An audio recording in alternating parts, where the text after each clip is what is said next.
Salut à tous, bon lundi, j'espère que vous allez bien. Je suis heureux de vous retrouver pour Oui je sais je parle trop, votre émission hebdomadaire du lundi, où on va parler de plein de choses, on va parler de livres, d'ailleurs je vais vous montrer ça. Hop, commencez déjà par vous abonner, mettez un petit like, ça aide la chaîne, et voilà de quoi on parle de livres, chaque lundi, un livre différent, parfois il y en a même deux quand je suis en forme, et voilà. Alors, heureux de commencer la semaine avec vous. Je vais commencer par vous poser une question. Est-ce que vous savez quel est l'organisme le plus grand qui a jamais été découvert sur cette planète, selon vous? Non, ce ne sont pas des dinosaures. Et je vais même vous surprendre parce que cet organisme fait plus il est encore en vie. Il a 2400 ans. Il fait en diamètre, il mesure plus de 5 km. Et il pèse 40 tonnes. Et cet organisme, il est juste là. C'est un champignon. Et c'est ce dont on va parler aujourd'hui.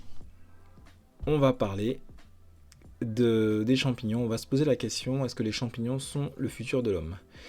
Et grâce à ça, et en fait en faisant ça, on va parler du livre de Merlin Sheldrake qui s'appelle Entangled Life. Alors, je précise tout de suite, ça n'a rien à voir avec Will Smith. On va pas faire ce genre de vidéo ici. Mais voilà, Entangled Life en français. Alors, j'ai pas trouvé la version française, mais ça signifie un peu vie entrelacée, vie intriquée. Voilà, c'est ce genre en fait de comparaison.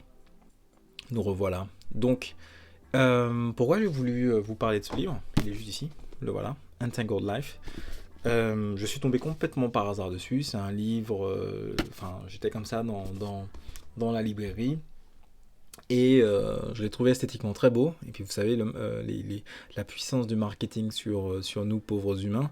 Du coup, je l'ai acheté. J'ai trouvé que le sujet qui était décrit en couverture était assez intéressant. Donc voilà.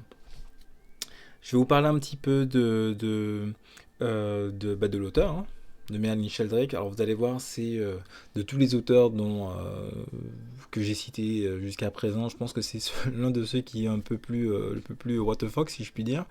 Donc il a étudié la microbiologie et l'écologie et l'histoire des sciences. Voilà. Il a eu son doctorat à l'école, son professorat. Alors, je crois que c'est son doctorat, pardon. J'ai fait une erreur, c'est son doctorat qu'il a eu à l'université de Cambridge. Il a développé une thèse sur les réseaux de champignons lorsqu'il était au Panama. En fait notable, et vous allez voir, il y a deux séries de faits notables. Donc, dans la première série, il joue du piano et de l'accordéon. Voilà, bon, c'est euh, un peu plus classique. Et il brasse sa propre bière parce que j'imagine que le bonhomme s'y connaît en fermentation. Alors, en deuxième fait que je voulais vous citer, euh, dans, dans le livre, il mentionne que il va le confier aux champignons, voilà, et que les champignons décomposeront les pages et l'encre du livre, et que ensuite il va les découper, les cuire et les manger. Donc, ce qui reviendrait à finalement manger son livre. J'ai trouvé ça assez drôle. Vous pouvez trouver la vidéo en ligne. J'ai pris simplement des captures de la vidéo pour éviter tout problème de droit. Mais c'est très marrant.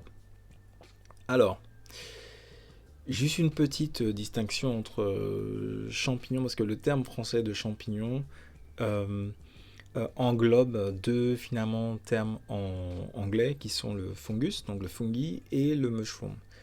Et la différence, c'est que le champignon, je voudrais pas confondre trop, mais le champignon, par exemple, qu'on retrouve dans le supermarché, c'est ce qu'on va appeler le mushroom. Et puis finalement, l'organisme lui-même, c'est le fungi. Et leur relation, finalement, parce que les deux sont des champignons, hein, leur relation, c'est que le mushroom, voilà, est finalement au, euh, au fungi ce que la pomme est à l'arbre, tout simplement. Donc c'est, on va dire, une sorte de fruit.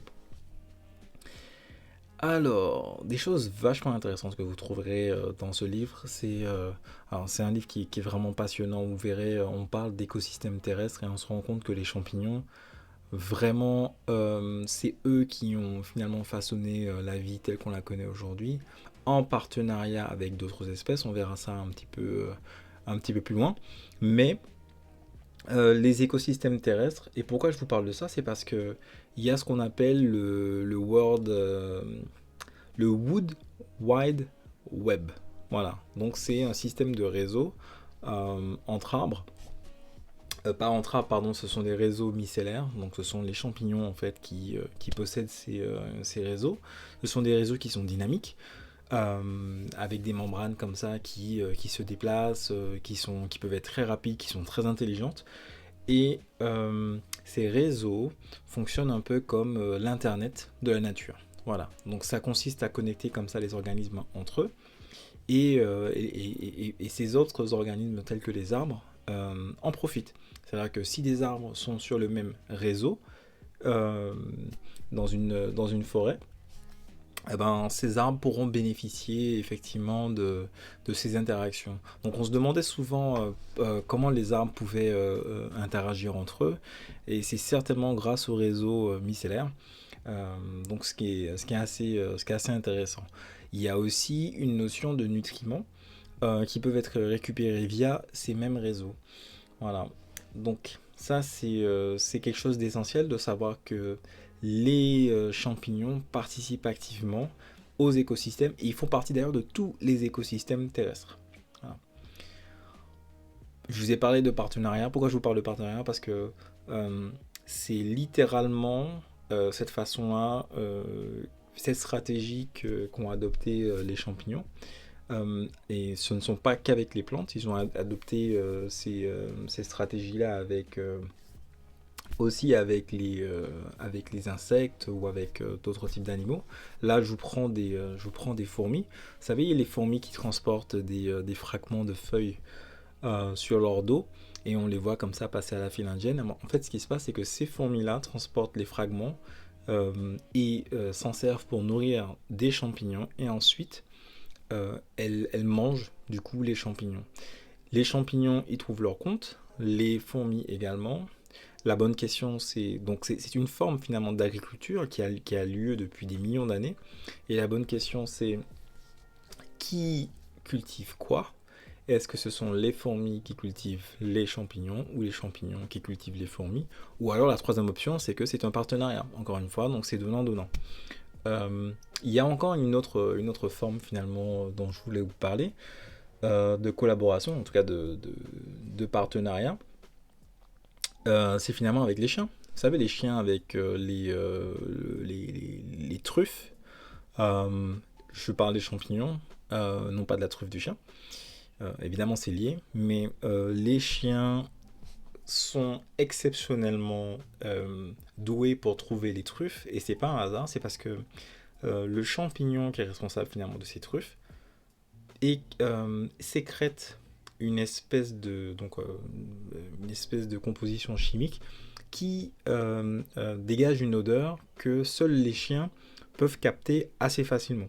Donc cette odeur est une espèce de signal que le champignon envoie au chien pour lui dire qu'il est prêt à être retrouvé. Et le chien, lui, il y va, il trouve la truffe, et ensuite il la mange. Quand évidemment c'est pas un chien qui a été utilisé pour trouver une truffe par un humain, mais il la mange et il va certainement la transporter, donc la digérer et lorsqu'il va déféquer quelque part ailleurs sur une autre partie. Et c'est un peu finalement ce genre de relation qu'on va trouver entre par exemple les insectes et les plantes. Vous savez, lorsque les insectes butinent comme ça, des papillons qui butinent comme ça sur des fleurs. Ou pareil avec les oiseaux. Donc voilà, c'est ce genre de partenariats qui sont très répandus. Et effectivement, on se rend compte que ces partenariats sont faits de manière active et implicite ou explicite pardon, de la part des champignons. Alors, en guise de conclusion, parce que je vous ai dit maintenant on va faire des vidéos plutôt courtes. Si vous voulez que je développe, faites-le moi savoir. Mais on s'est posé une question au tout début, si vous vous rappelez, c'est est-ce que les champignons pourraient nous être des solutions pour l'avenir? Alors, ce que vous voyez juste ici, alors je ne sais pas si certains d'entre vous regardent la série Star Trek Discovery, mais ici, vous pouvez voir Paul Stamets. Alors, vous allez me dire, oui, mais il y a deux personnes ici. Eh ben, en fait, il y a deux Paul Stamets. Celui de droite, c'est celui qui interprète Paul Stamets dans la série Star Trek, et celui de gauche, c'est celui qui a inspiré ce personnage. Et celui de gauche, c'est un scientifique, ce qu'on appelle un mycologiste ou un mycologue. Alors là, il faut que je vérifie. Donc quelqu'un qui est spécialiste finalement des réseaux de champignons. Et la raison pour laquelle en fait je vous en parle, c'est parce que dans Star Trek, le personnage de Paul Stamets, qui est sur la droite, est quelqu'un qui parvient à chaque fois à trouver des solutions pour sortir finalement tout l'équipage de bien des pièges grâce à sa connaissance des champignons. Et ce n'est pas tout à fait de la science-fiction, puisque effectivement il y a énormément d'applications que l'on peut trouver pour les champignons. Parmi lesquels, hop, donc on peut essayer finalement de réfléchir à deux types d'applications. On n'ira pas dans des choses très concrètes, mais on peut dire que dans des perspectives de développement durable, c'est possible d'utiliser les champignons parce que vous savez, par exemple, on peut construire des matériaux à partir de champignons. Il y a déjà des sociétés qui sont en ce moment en train d'étudier la fabrication de briques grâce à des champignons, des briques qui seraient solides et évidemment qui seraient durables. Et un deuxième effet finalement, c'est comment combattre les effets de la crise du climat, puisque vous savez, on doit quand même réduire nos déchets, on doit pouvoir réduire notre activité d'une certaine façon. Les champignons pourraient être la solution pour ça. Vous savez que les champignons, par exemple, en termes de déchets, les champignons ont la capacité de décomposer toutes sortes de choses. Ils peuvent décomposer des minéraux, ils peuvent percer des pierres, ils peuvent s'attaquer par exemple à des déchets nucléaires aussi. C'est possible, ça c'est déjà fait. Donc voilà, je vous l'ai dit, c'est quelque chose qui est vraiment vaste et le livre le décrit encore mieux. Donc il est juste ici. Personnellement, je vous le recommande, Entangled Life. Et il y en a un autre, juste ici, que j'ai acheté, mais que je n'ai pas encore lu, qui s'appelle, hop, je sais pas si vous allez le voir, The Mushroom at the End of the World. On va voir ce que ça donne. Ça a l'air un petit peu plus sérieux. On va voir. Mais je vous recommande ça chaudement. C'est déjà la fin. Mais je vous donne rendez-vous la semaine prochaine. On va parler de The Shallows. Donc on va continuer sur la série de l'économie de l'attention. Et on va se poser la question de savoir comment la technologie a changé notre façon de penser. Alors, vous savez qu'on dit souvent que c'est pas la technologie qui est le problème, c'est la façon dont les gens l'utilisent. Mais la technologie change votre façon d'utiliser les choses et de faire les choses. Donc on va consacrer la prochaine vidéo. Vous allez voir, c'est vachement intéressant. N'oubliez pas, une vidéo toutes les lundis avec un sujet différent. Si vous souhaitez en fait me recommander un livre et qu'on en parle ensemble, n'hésitez pas. Abonnez-vous, lâchez un petit like. Et je vous souhaite une très bonne semaine. À bientôt.